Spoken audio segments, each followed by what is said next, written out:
Praise the Lord. இன்னைக்கு ஏசப்பா உங்களுக்காக சொல்கிற வார்த்தை என்ன அப்படின்னா, கர்த்தர் உன் நம்பிக்கையாக இருந்து உன் கால் சிக்கி கொள்ளாதபடி காப்பார். ஆமீன். நம்முடைய கால் சிக்கி கொள்ளாதபடி காப்பாராம்.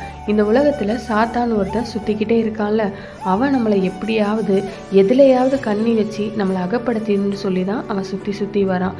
கடன் பிரச்சனையில் சிக்க வச்சிடுவான், பாவத்தில் சிக்க வச்சிடுவான், நமக்கு கொஞ்சம் கூட சம்மந்தமே இல்லாத ஒரு பிரச்சனையில் சிக்க வச்சிடுவான். நீங்கள் வேலை செய்கிற இடத்துல, பிஸ்னஸில், குடும்பத்தில் ஏதோ ஒரு காரியத்தில் உங்களை சிக்க வச்சு அடிமைப்படுத்தி வேதனைப்படுத்துறதுல அவன் ரொம்ப ரொம்ப திறமைசாலி.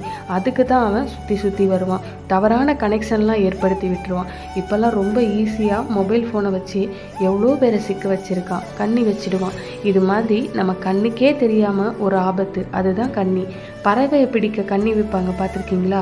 கண்ணுக்கு தெரியாத மாதிரி ஒரு வலையை அதான் கண்ணியை வச்சுட்டு அந்த வலைக்கு மேலே அந்த பறவைக்கு பிடித்தமான இரையை கண்ணுக்கு தெரிகிற மாதிரி தூவி வச்சுருப்பாங்க.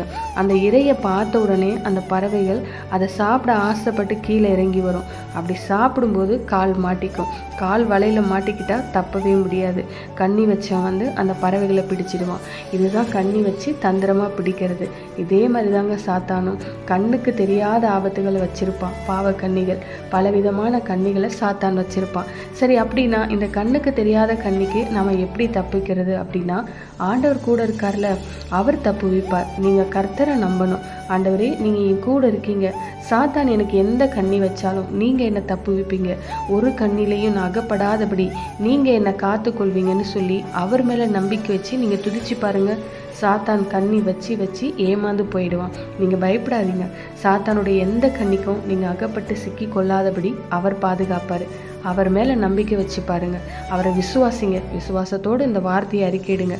நிச்சயமாக ஏசப்பா உங்கள் எல்லாரையுமே கூட இருந்து பாதுகாப்பார். சத்துரு வைக்கிற எந்த கண்ணிலையும் உங்கள் கால் சிக்கி கொள்ளாதபடி அவர் உங்கள் கூடவே இருந்து பாதுகாப்பார். ஆமீன். God bless you.